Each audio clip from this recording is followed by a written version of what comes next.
¿Qué tal? Te saludo el día de hoy. Soy Eliana Ocampo, psicóloga holística. Hoy en una nueva entrega de este proyecto hermoso que se va transformando en un proceso de creatividad, eh, un podcast donde pretendo no tan solo abrir las puertas de lo que estoy observando, sino de lo que voy aprendiendo, de lo que observo, para compartirlo y poder generar conversación con ustedes. Un cuenco invertido, sucio o agujereado, donde el cuenco no viene siendo otra cosa que mi propia vida y donde estoy haciendo la revisión a través de los temas de actualidad. En un primer momento hablé del abuso de la tecnología desde edades tempranas, en una reflexión que me lleva a este siguiente punto en el que realmente surge una preocupación que no es aislada, sino que está generalizada, en el hecho de cómo afrontar una realidad del uso inminente de tecnologías, donde cuando yo pretendo de manera individual decir no para proteger a los menores en este caso, de un uso abusivo de las pantallas, me veo enfrentada a la gran ola de la presión social, donde la pregunta es, ¿qué hago para no tener que sentirme diferente, para que mis hijos no se sientan diferentes? ¿Cómo hacer esa diferencia sin esta sobrecarga, sin esta culpa, sin esta sensación de pérdida?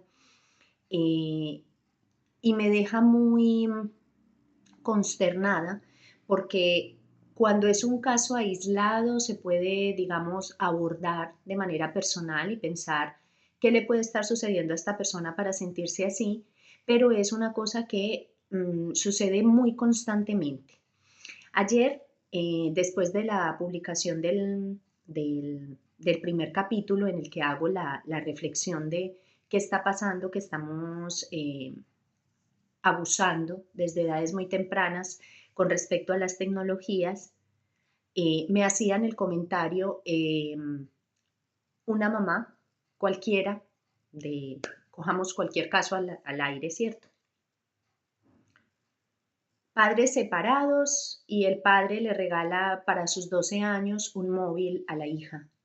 Y la madre está preocupada por no poder afrontar esta situación y vérselas con el temor de qué voy a hacer, cómo hago para evitar que tenga el móvil, que abra redes sociales, cómo evitar que haya un ordenador en la habitación, cómo evitar la sensación de que no me puedo aliar con su padre para que los dos hablemos al unísono frente a este uso de tecnología. Y entonces, ampliando un poco la perspectiva, me doy cuenta de que no se trata únicamente de la tecnología, que hemos estado en esta misma situación en muchos otros contextos. En mi propio caso, por ejemplo, cuando me convertí en madre hace ya, bueno, 19 años, que es lo que tiene mi hija mayor, tomé la decisión de no vacunar. Y en su momento fue una sensación de gran soledad, de tener que afrontar toda la crítica, todo el temor que las personas depositaban en mí al decirme, ¿cómo se te ocurre? Si se enferma, si le da esta o aquella o la de más allá enfermedad grave que le pueda dañar su vida. Y cómo aquello me atormentaba, era mi primera hija, a pesar de que ya estaba formada en naturopatía y estaba haciendo formación en otras áreas de la salud y, y de la bioenergía. Ya había ido a conferencias, que fue precisamente el motivo que me llevó a plantearme la idea de no vacunar, escuchando casos donde era casi imposible rastrear una situación de salud alterada a los 35 años, a los 40 años, y hacer una mirada hacia atrás y decir, esto puede tener una base en una vacunación que se hizo tempranamente y tuvo un efecto retardado, ¿sí? Y esto a mí me cuestionaba muchísimo, me generó muchísima inquietud. Y después de haber leído, haber estudiado, haber entrado en diferentes páginas de información de hace 19, 20 años, bueno, quizá un poquito más porque no fue justo cuando nació mi primera hija donde me hice el planteamiento, sino previamente cuando estaba en la formación como naturópata,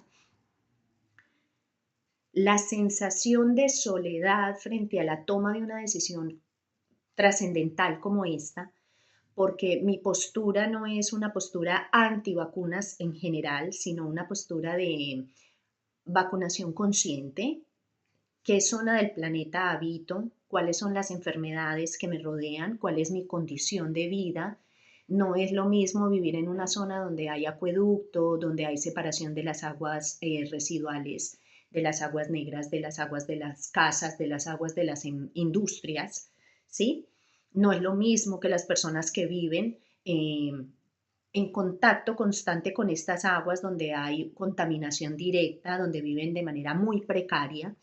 No es lo mismo las personas que tienen un tipo de alimentación balanceada, variada, con muchísimos nutrientes, a las personas que tienen una alimentación precaria también. Entonces, no es lo mismo la vacunación en todos los lugares del mundo. Y ahí es donde yo puse el énfasis, que hoy lo puedo hablar con una, digamos, una mayor autoridad, porque ya han pasado muchos años, porque ya he leído más, porque ya he visto mucha más experiencia a nivel de clínica, de observar los efectos en la gente que está vacunada, de los que no están vacunados, cuáles son las estadísticas. Sin embargo, en un primer momento la situación era de sensación de indefensión casi absoluta, ¿sí?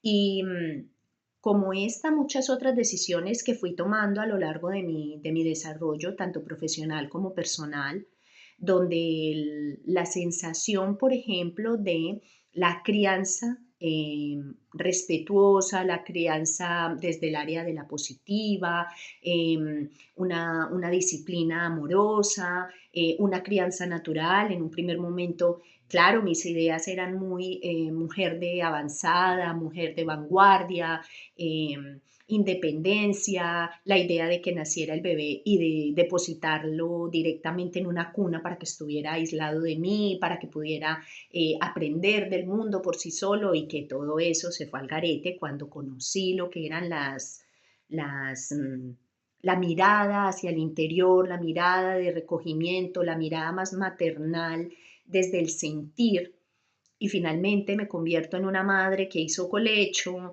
que me convertí en una mujer que llevaba a su hijo, como lo llevan muchísimas millones de mujeres, colgado de su cuerpo, que empecé a llevar a mi hija con 20 días de nacida para que hiciera las deposiciones y para que orinara en el baño. Y esto era visto como, pero estás loca, ¿y dónde están los pañales? ¿Y dónde están los pañales desechables?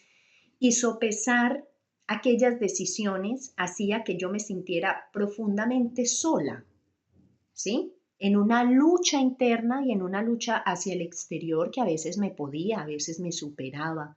Con lo cual no estoy hablando de algo únicamente desde el conocimiento como profesional en psicología o como profesional en medicinas alternativas, sino que estoy hablando desde la propia experiencia.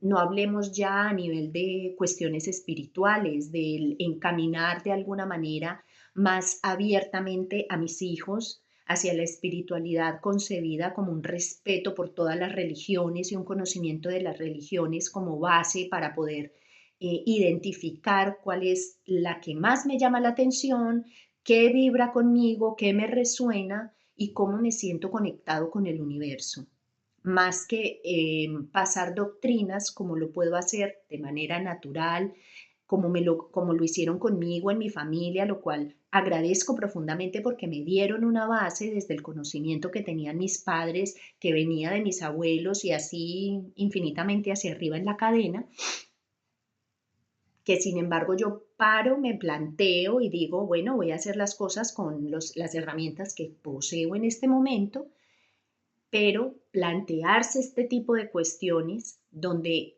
no voy a seguir la norma, no voy a seguir todo lo que se hace de manera generalizada, sino que me paro y lo cuestiono, genera una profunda inquietud, una profunda inseguridad.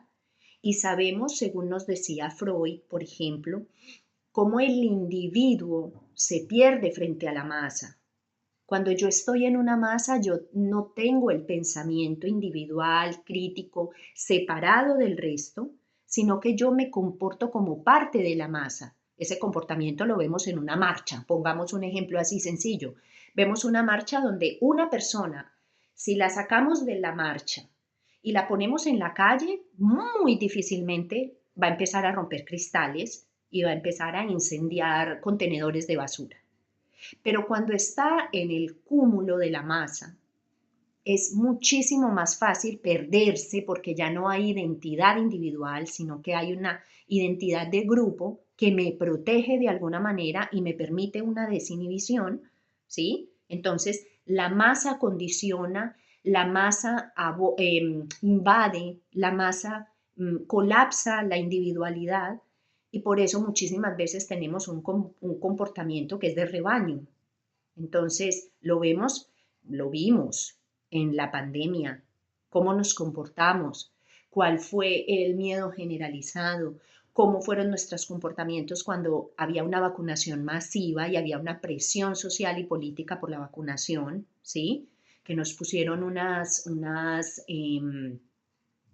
reglas muy graves, como por ejemplo no puedes entrar a un restaurante, no puedes entrar a un supermercado si no tienes un carnet que acredita que estás vacunado. Entonces, no puedes viajar, te vamos a echar del trabajo, vas a matar a tu abuela, vas a matar, porque nos hicieron unos condicionamientos y una presión de tal manera que ya tocaba lo más delicado a nivel de apegos y a nivel de vinculaciones que hizo que nos comportáramos en muchísimos casos como rebaño, no con pensamiento crítico. Recuerdo aquella vorágine impresionante de gente que estaba haciendo una lucha para que las personas se salieran de esa masificación de pensamiento para poder tomar decisiones basadas en la crítica y en la conciencia. Yo lo recuerdo y de hecho sigue estando el llamado y lo hacemos de muchísimas maneras. Entonces, cuando yo pienso en el asunto del uso de las tecnologías, por ejemplo, estoy poniendo un ejemplo adicional a todo lo que he nombrado previamente, porque el plantearme hacer las cosas de una manera diferente, el plantearme hacer las cosas con mayor conciencia, con mayor crítica, me va a generar tener que enfrentar la norma. Recuerden que lo normal no es lo bueno o lo correcto. Lo normal es lo que se repite más veces y que por lo tanto es la norma, ¿vale? Eso es importantísimo mantenerlo como resaltado, en negrita, con cursiva, subrayado, de manera que es normal sentir esa sensación de soy el raro, soy el diferente, soy el extraño, soy el que no se acomoda. Sin embargo, si esa incomodidad me puede garantizar un mayor beneficio o me puede garantizar una protección para mí, para mi familia, para lo que es importante dentro de mis preceptos, entonces me lo debería plantear y deberíamos enseñarle desde muy pequeños a nuestros hijos, a los niños, el hecho de que no es necesario tener la aprobación constante del entorno. No está mal el hecho de que yo me plantee ideas que van en contra de la, digamos, de la norma. Esto no quiere decir que yo deba ir en contra de la norma constantemente y porque sí, claro que no. En la medida en la que yo conozco la norma, en la que yo la identifico, en que la estudio y la entiendo, puedo tomar postura frente a ella y puedo decidir qué es lo más sensato para mí. A lo mejor para mí puede ser poco sensato entregarle a mi hijo de 8 años un Chromebook, pero para otra mamá sea muy sensato. Ahora, ¿cuáles son las consecuencias de ese uso? ¿Cómo es el acompañamiento que le doy? ¿Sí? Y cómo va a ser a un mediano y a un largo plazo. Y entonces, con base en eso, yo tomo las decisiones. Pero lo importante es cómo me planteo, cuál es mi criterio. Debo conocer el asunto, debo estudiar el asunto, porque no solamente es de oídas, no solo es decir lo que a mí me parece, porque por eso nos estamos equivocando constantemente. Es que a mí me pareció, es que yo creí, y no debemos llegar a eso. Para yo tener un criterio debo conocer, debo estudiar, y estudiar no es necesariamente ir a la academia. Estudiar es analizar, leer, escuchar, mirar diferentes fuentes y desde ahí tomar una decisión con base en un criterio propio. Si nosotros somos los llamados como seres adultos con mayor desarrollo de raciocinio a cuidar de los pequeños, entonces nosotros estamos llamados, si tenemos mayor conciencia, a ser más responsables. Eso lo defiendo a capa y espada si es necesario, que quien tiene más conciencia tiene mayor responsabilidad. Por eso mi responsabilidad hoy en día, como profesional y como madre y como mujer, es plantearme en qué tipo de sociedad estoy viviendo, conocerla, entenderla y poder criticar con lo que no estoy de acuerdo y tener una postura. Eso va a implicar que muchas veces, como lo acabo de mencionar, me sienta sola, me sienta en contra de la marea, me sienta como si tuviera que hacer un gran esfuerzo por defender mi postura, pero eso no es algo malo. Eso es algo que me está eh, probando qué tanto criterio tengo, ¿sí? Recuerdo cuando empecé a hacerme vegetariana, en un principio en un principio no era vegetariana. Yo crecí en una familia donde se comía animales y no había ningún problema, no había eh, ningún pensamiento filosófico ni existencial frente al asunto. Luego empiezo a estudiar naturopatía y digo, wow, ¿en serio? Ese es el resultado de cuando yo ingiero animales. Pero ¿cómo puede ser esto? Desde tantos ángulos que se ve, ¿cómo es posible que que esto me esté pasando y que yo no me esté dando cuenta? Y resulta que cuando empiezo a hacer conciencia desde el conocimiento, me puedo identificar como alguien que yo ya no deseo seguir en ese tipo de consumo y empiezo a hacer los cambios paulatinamente, y voy recibiendo todo tipo de quejas, todo tipo de críticas, todo tipo de burlas, ¿sí? No solamente de extraños, sino de conocidos. Muchas veces son más los conocidos los que critican que la gente que es extraña. Es más difícil criticar a un extraño y decirle qué idea más rara tienes, cómo es que no comes normal, ¿sí? Y si no comes animales, entonces, ¿qué comes? Preguntas que ya ni siquiera respondo porque creo que ya ha ido avanzando el tema y ahora tenemos muchísima más conciencia general de lo que implica la ingesta de animales. Pero también fue ponerme en un criterio en el que muchas veces tuve que pasar momentos incómodos por no recibir algo en un lugar donde me ofrecían para comer, que puede ser tomado como una ofensa o puede ser tomado como un desprecio. Sin embargo, fui ajustando mi criterio, fui, digamos, apalancándolo, dándole forma, dándole estructura, de manera que yo me sintiera más cómoda con esa decisión. Ya no era solamente ser políticamente correcta y poder atender al gusto, a la expectativa del otro, sino identificar qué era lo que yo quería para mí. Y de esa manera, haciéndome más consciente, fui capaz de eh, normalizar el hecho de ser vegetariana para transmitirlo de una manera muchísimo más adaptativa, mucho más asertiva, al decir, agradezco mucho su ofrecimiento, sin embargo, eso yo no lo consumo. Avisar antes de que sirvieran los alimentos y decir, yo no consumo animales, le agradezco mucho, o preguntar, porque muchas veces ni siquiera se tiene conciencia de que se está poniendo un animal en una preparación, porque se tienen ideas tan extrañas como que si pongo un trozo de hueso en una sopa, no lleva animal, y sí lo lleva. O cuando pongo los que cocinan con cubos artificiales de sustancias de animales y piensan que no lleva animal, entonces no era una cuestión de abordar el asunto desde afuera, es una cuestión de darme yo misma las bases, asentarlas, comprender por qué estoy tomando esas decisiones y desde ahí transmitirlas. Porque entonces cuando llega el momento de recepción de esa información por parte del otro, tiene una mayor efectividad, porque yo ya lo hago desde la convicción, ya no lo hago tratando de que el otro me entienda, de que el otro me acepte, sino que yo ya me he aceptado como tal.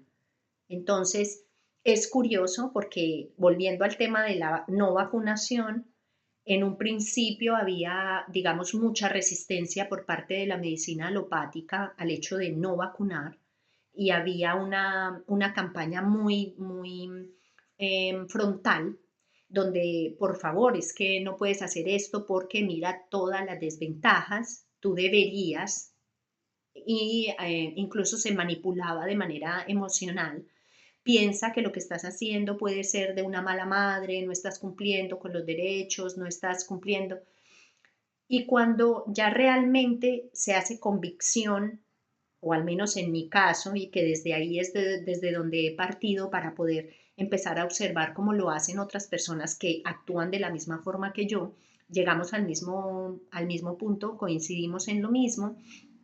Cuando yo me lo creo, yo lo puedo transmitir con mayor seguridad y entonces el otro, al ver mi seguridad, entiende que yo no estoy poniendo en riesgo a mi hijo o que yo no estoy tratando de disminuir o aminorar el conocimiento que el otro tiene. Yo hablo desde el respeto, yo conozco, yo respeto su opinión, no la comparto y en mi caso no la permito y ya está. Entonces he encontrado por mucha, digamos lo que con mucha bendición, muchos profesionales de la salud que ya ni siquiera se plantean el asunto de la no vacunación como un problema, sino que es otro punto de vista y ya se respeta muchísimo más. Me parece curioso que a veces la sustentación en las historias clínicas puedan ser, por ejemplo, la madre decide no vacunar por creencias religiosas, porque eso lo he llegado a ver en alguna historia clínica de mis hijos. Y me parece muy curioso porque nunca ha sido un punto de sustento para mi tesis.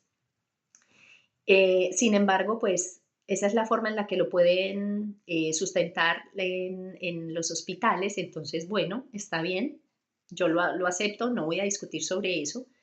Pero lo mismo sería en el caso que hoy me trae a esta continuación de reflexión. Si yo realmente quiero tomar una postura actual frente al asunto del manejo de pantallas, frente al asunto de manejo de información tecnológica, frente a los más jóvenes, ¿sí? Que es como un punto importantísimo. ¿Cómo estamos criando a los jóvenes? ¿Qué les estamos entregando como herramientas? ¿Y cómo los protegemos de algo que a veces parece como que no puede hacer daño, que algo es muy inocuo y sin embargo sí tiene algunas ventanas hacia movimientos muy oscuros y hacia lados muy oscuros de la población, del mundo, ¿sí? Que puede abordar de manera negativa a los menores? Primero tendré que revisar muy bien el caso, conocer qué es lo que está pasando, saber cuáles son los efectos sobre los niños, el uso de las pantallas, por ejemplo, y el uso de la información que reciben a través de las pantallas, entenderlo, comprenderlo, analizarlo, saber las consecuencias y entonces tomar posición. Y cuando se toma posición, eh, es lo mismo que una estructura que estoy formando en una casa. Si yo le pongo los pilares a una casa y se los pongo no demasiado fuertes, es posible que la primera ventisca se lleve la casa, la derribe.